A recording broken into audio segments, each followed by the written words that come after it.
आप सभी को वेरी वेरी गुड इवनिंग। स्वागत है आपके अपनी YouTube channel Dev sir all in one में। और हम जो पढ़ रहे हैं, हमारा जो कार्यक्रम चल रहा है आगामी परीक्षा उत्तर प्रदेश लेखपाल के लिए, जिसका महत्वपूर्ण विषय ग्रामीण समाज एवं विकास, तो उसका हम एक भाग आपको पढ़ा चुके हैं। अब हम दूसरा भाग आपके समक्ष लाए हैं, आप उसे ध्यान से पढ़िएगा।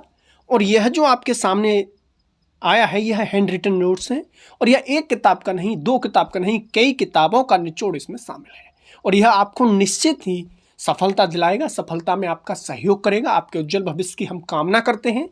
और बस जरूरत है तो धैर्यपूर्वक वीडियो को अंत तक देखने की आवश्यकता है। हम आपको हर चीज़ को समझाएंगे। आप जो लिखा हुआ उसको तो हम पढ़ेंगे ही, उसके हिसाब से आप नोट्स बनाइए। और जो हम एक्सप्लेनेशन जो कर रहे हैं आप उनको बड़े ध्यान से समझिएगा, क्योंकि हम एक्सप्लेनेशन को जीएस जीके से भी आपको जोड़ सकते हैं, चाहे वो हिस्ट्री हो, ज्योग्राफी हो या यूपीजी के हो, हम कुछ भी आपको समझा सकते हैं। तो चलिए बिना देर किए हुए शुरू करते हैं।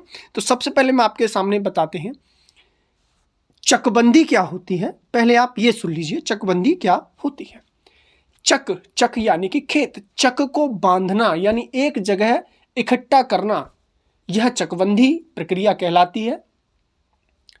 चकबंदी प्रक्रिया एक कल्याणकारी योजना के तहत चलाई गई। सबसे पहले जो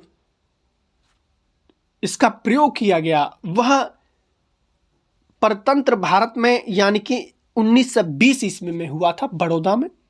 और वहीं अगर हम बात करें अपने उत्तर प्रदेश के परिप्रेक्ष्य में, तो यह जो हुई थी वह 1953 में एक उत्तर प्रदेश जोत चकबंदी अधिनियम लाया गया और 1954 ईस्वी में उत्तर प्रदेश में इसे मतलब जो है शुरू किया गया प्रैक्टिकल के तौर पर। तो यह किया गया था कैराना यानी जो आपने देखा होगा कैराना जो है मुजफ्फरनगर में, और काफ़ी चर्चित रहता है उत्तर प्रदेश की राजनीति में। यह चर्चित मुद्दा रहता है, पलायन का मुद्दा आपने सुना होगा, समझा होगा, पढ़ा भी होगा टीवी में। यह काफ़ी चर्चित रहा था 2017 के यूपी विधानसभा चुनाव में। तो कैराना जो है काफ़ी कैराना मुद्दा रहा था। और वहीं एक दूसरा है मुसाफिर खाना, यह भी एक तहसील है जो अमेठी, लगभग वर्तमान में अमेठी में है। तो यह 1954 ईस्वी में उत्तर प्रदेश में लागू हुई और सफलता इसने प्राप्त की। और इससे फिर पूरे प्रदेश में जो लगाया गया चकबंदी योजना को, वह 1958 ईस्वी में लगाया गया था। तो आपसे पूछा जा सकता है स्वतंत्र रूप से। आगे बताते हैं हम आपको, असम व पश्चिम बंगाल में चकबंदी प्रक्रिया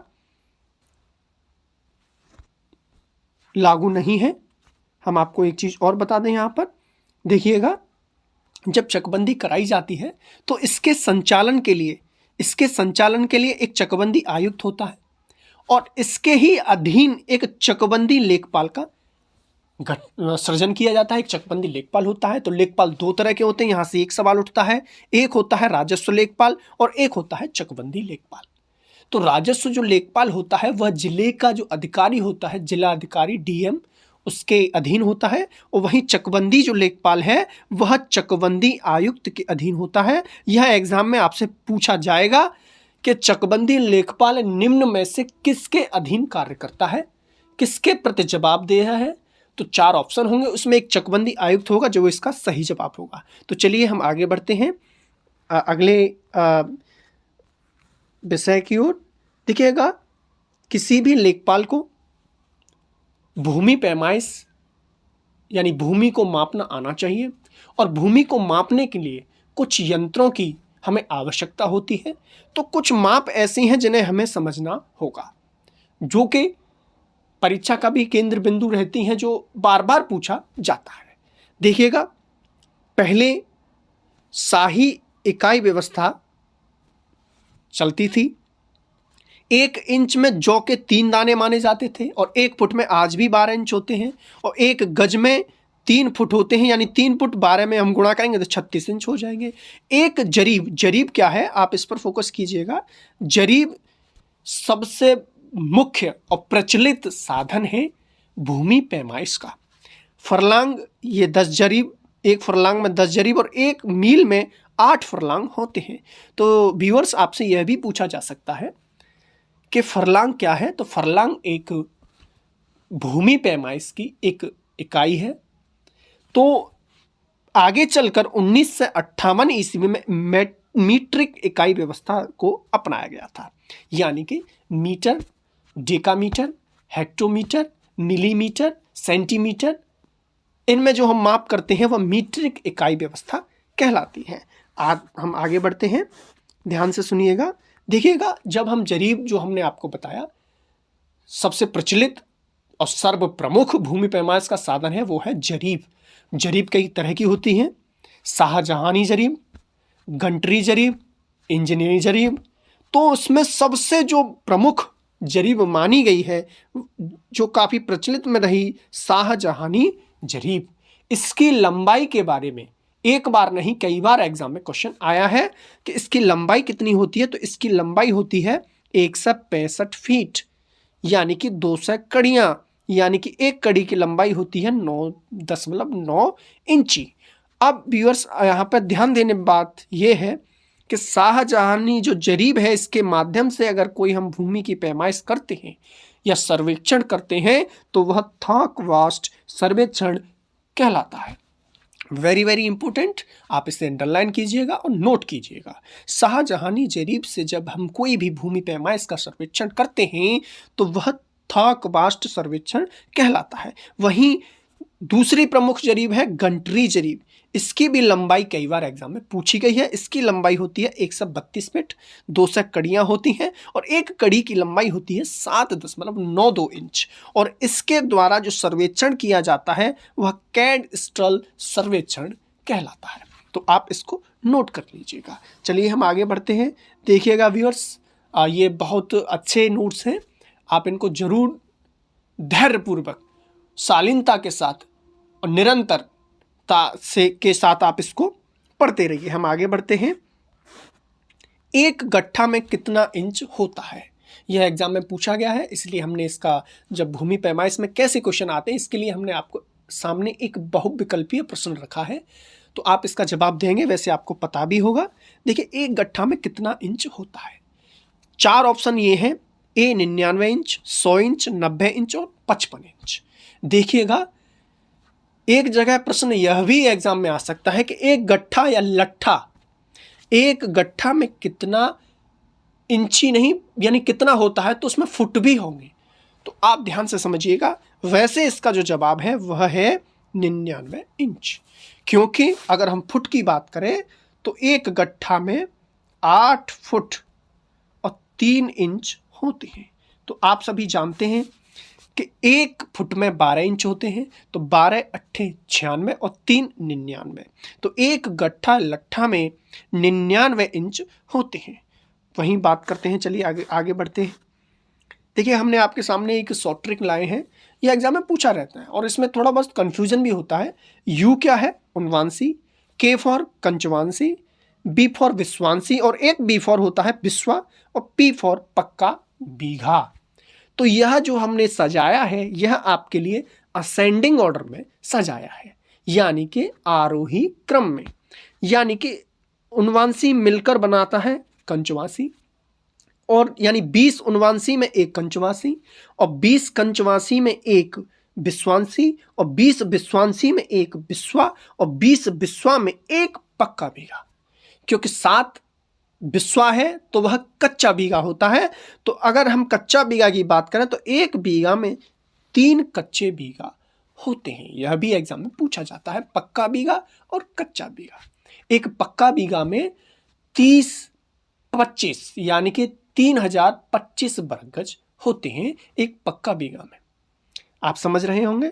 चलिए आगे बढ़ते हैं। यह फॉर्मूला आप याद रखिएगा, एग्जाम में पूछा जा सकता है और एक प्रश्न आपको यहां से मिल जाएगा।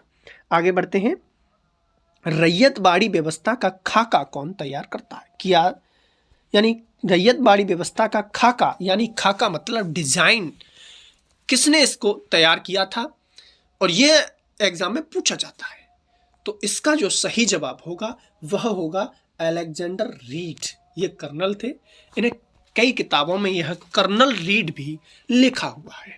तो चलिए आप समझ गए होंगे रैयत बाड़ी व्यवस्था क्या है। चलिए व्यूअर्स, आप इसको भी समझ लीजिएगा, ध्यान से समझिएगा। अंग्रेजों ने जो भारतीय क्षेत्र थे उन पर जो अधिकार किए, तो उन पर समय समय पर लगान के लिए, भूमि से लगान के लिए व्यवस्थाएं चलाई, जिसमें कि रैयतवाड़ी व्यवस्था, जमींदारी व्यवस्था, महालवाड़ी व्यवस्था। तो एक प्रश्न यहां से आया जाता है, हर परीक्षा में पूछा जाता है। अगर आधुनिक भारत से जीएस से अगर कोई प्रश्न आएगा तो रैयतवाड़ी, महालवाड़ी और जमींदारी इनसे जरूर पूछा जाता है। और अगर आप वनडे एग्जाम्स की तैयारी कर रहे हैं तो इतना ही काफी है। लेकिन अगर आप बड़े किसी एग्जाम की तैयारी कर रहे हैं तो यह भी पूछा जा सकता है कि रैयतवाड़ी व्यवस्था कितने क्षेत्र पर लागू थी, महालवाड़ी व्यवस्था कितने क्षेत्र पर लागू थी। तो यह बात भी हमने आगे कही है। चलिए हम उसे पढ़ते हैं। आप इसका जवाब तो समझ ही गए होंगे, अलेक्जेंडर रीड इसका जवाब था। तो देखिएगा, यह पूछा जाता है कि जमींदारी जो व्यवस्था थी इसे स्थायी बंदोबस्त भी हम कहते हैं, और यह सर जॉन सॉर द्वारा, जैसे कि इसका जवाब था कि किसने खाका तैयार किया था, तो अब एग्जाम में यह भी पूछा जा सकता है कि जमींदारी का किसने खाका तैयार किया था, तो वह खाका तैयार किया था सर जॉन सॉर ने। और यह ब्रिटिश भारतीय जो अधिकार, जो क्षेत्र था उनके अधिकार में, उसके 19% यानी कि 19% क्षेत्र पर लागू की गई थी, और यह बंगाल, बिहार, उड़ीसा में लागू की गई थी जमींदारी व्यवस्था। और यह किसके समय पर लागू की गई थी?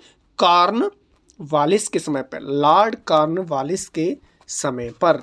और लॉर्ड कॉर्नवालिस वह वायसराय है जिसे भारत में भारतीय सिविल सेवाओं का जनक इसे कहा जाता है। और लॉर्ड कॉर्नवालिस वही है जिसकी एकमात्र जो कब्र है भारत में, वह अपने उत्तर प्रदेश के गाजीपुर जिले में स्थित है।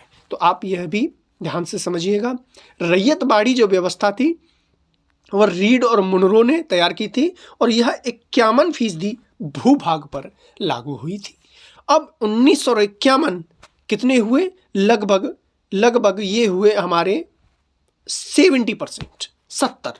तो बाकी का जो बचा हुआ क्षेत्र था, भूभाग था, उस पर महालवाड़ी व्यवस्था लागू हुई थी। और इसका जो खाका तैयार किया था हॉल्ट मैकेंजी ने किया था 1819 ईस्वी में। यानी ये अच्छी ट्रिक है, आप इसको ध्यान रखिएगा। 1819। और ये किसके समय पर लागू हुई थी महालवाड़ी व्यवस्था? तो आपसे अगर कोई पूछे तो आप बताइएगा। यह हुई थी विलियम बेंटिंक के समय यह महालवाड़ी व्यवस्था लागू हुई थी। आगे बढ़ते हैं। 1 एकड़ कितने वर्ग गज के बराबर होता है, यह पूछा जाता है क्वेश्चन। तो इसका जो सीधा तौर पे जो जवाब होगा वह होगा 4840। चलिए हम आगे बढ़ते हैं नेक्स्ट क्वेश्चन की ओर। भारत में सूर्यास्त का नियम कब लाया गया? पहले हम आपको सूर्यास्त का नियम समझाते हैं। सूर्यास्त क्या है आप समझ रहे होंगे, इससे ही आपको जो सूर्यास्त का अर्थ है सूर्य का अस्त होना।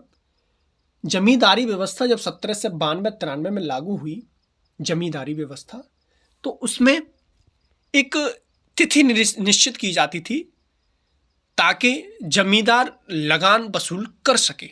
अगर उस तारीख के सूर्यास्त से पहले अगर वह लगान मिल जाता तो ठीक, अगर नहीं मिल पाता था तो उसकी जमीन हड़प ली जाती थी। यह सूर्यास्त प्रथा कहलाई गई, और यह जो चलाई गई यह 1794 ईस्वी में चलाई गई थी, 1794। और यह टाइम पीरियड लगभग लॉर्ड कॉर्नवालिस का ही है। तो चलिए आज की सभा को हम यही समाप्त करते हैं। आप पढ़ते रहिए, और आप इस चैनल को सब्सक्राइब आपने कर ही लिया होगा, आप शेयर भी किया करें। यह आपकी जिम्मेदारी है, क्योंकि हम बार बार यही कहते हैं कि समाज या राष्ट्र का निर्माण या समाज की सेवा किसी निश्चित पद या निश्चित वेशभूषा में ही रहकर नहीं की जा सकती। आप जिस पद पर हैं, जिस वेशभूषा में हैं, आप करिएगा। आप अपनी जिम्मेदारी भी समझिए। तो चलिए आज की सभा को हम यहीं समाप्त करते हैं। जय हिंद, जय भारत। और आगे आने वाली वीडियो आपको जल्दी ही मिलेगी ग्रामीण परिवेश को लेकर, ग्रामीण समाज को लेकर। चलिए आप सभी को नमस्कार, धन्यवाद।